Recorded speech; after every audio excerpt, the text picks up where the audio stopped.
ঐক্যবদ্ধ শিক্ষার্থী জোট আমাদের প্যানেল ঘোষণার পর থেকে আমরা ঢাকা বিশ্ববিদ্যালয়ের ছাত্রছাত্রী আমাদের শিক্ষার্থী ভাই বোনদের উচ্ছ্বাস দেখতে পাচ্ছি। তো আমরা আজকে আসরের নামাজ ঢাকা বিশ্ববিদ্যালয় কেন্দ্রীয় মসজিদে পড়েছি। নামাজ পরবর্তী শিক্ষার্থীদের সাথে মতবিনিময় এবং ঢাকা বিশ্ববিদ্যালয়ের সেন্ট্রাল লাইব্রেরির সামনে আজকে দাঁড়িয়েছি। আমরা জানি বিশ্ববিদ্যালয়ের কাজ কি। বিশ্ববিদ্যালয়ের কাজ হচ্ছে নতুন নতুন নলেজ তৈরি করা। এই বিশ্ববিদ্যালয়ে নলেজ তৈরি করার জন্য একটা হাব হচ্ছে আমাদের বিশ্ববিদ্যালয়ের সেন্ট্রাল লাইব্রেরি। কিন্তু আজকে যদি আমাদের সেন্ট্রাল লাইব্রেরির দিকে তাকাই, সবচেয়ে জীর্ণ অবস্থায় আছে আমাদের ঢাকা বিশ্ববিদ্যালয় কেন্দ্রীয় গ্রন্থাগার। আমরা যদি বিশ্বের দিকে তাকাই, বিশ্বের অক্সফোর্ড, হার্ভার্ড, কেমব্রিজ থেকে শুরু করে যত বড় বড় বিশ্ববিদ্যালয়গুলো আছে, সেই বিশ্ববিদ্যালয়গুলো তাদের সবচেয়ে বেশি বাজেট থাকে লাইব্রেরিগুলোতে গবেষণার ক্ষেত্রে।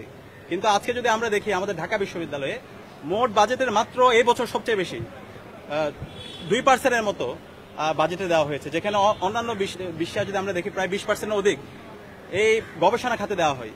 এবং এই আমাদের গ্রন্থাগার যদি দেখি, গ্রন্থাগারে এখানে আসন সংকট আছে, এখানে যে আর্কাইভ আছে সেই আর্কাইভগুলো ঠিক মতো করা হয় না।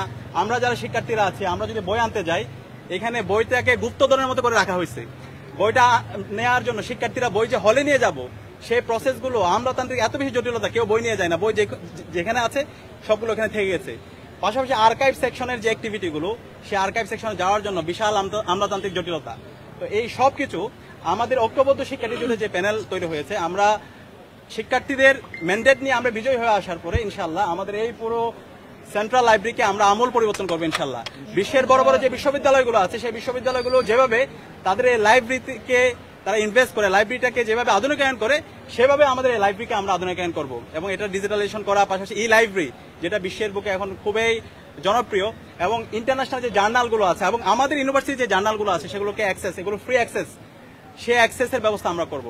তো সবাইকে অসংখ্য ধন্যবাদ। এবং এর পাশাপাশি আমরা যে অ্যাক্টিভিটিগুলো করছি, আমাদের গত 1 বছর এবং জুলাই আন্দোলনে আমাদের এখানে যারা ঐক্যবদ্ধ শিক্ষার্থী জুড়ে আমরা প্যানেলে যারা ক্যান্ডিডেটরা আছি, আমাদের লিডারশিপ কোয়ালিটি, আমাদের কম্পিটেন্সি, আমাদের অনেস্টি, আমাদের ইন্টিগ্রিটি, সেটাকে দেখে অনেক আমাদের বন্ধুপ্রতিম অথবা প্রতিপক্ষরা তারা আমাদেরকে আদর্শিকভাবে আমাদের কাজের মাধ্যমে, মেধার মাধ্যমে তারা আমাদেরকে মোকাবেলা করতে না পেরে তারা ক্রমাগত আমাদের বিরুদ্ধে প্রপাগান্ডা করছে, আমাদের বোনদের বিরুদ্ধে সাইবার বুলিং করছে। আমরা সবাইকে আহ্বান করছি, আসেন এই ধরনের কাদা ছুড়ে আমরা বন্ধ করি, আমরা প্রতিযোগিতা করি, আমরা মেধার চর্চা করি। ঢাকা বিশ্ববিদ্যালয় কেমন বিনির্মাণ করতে চাই, সেই আইডিয়াগুলো আমরা বিশ্ববিদ্যালয়ের শিক্ষার্থীদের সামনে আমরা পেশ করি।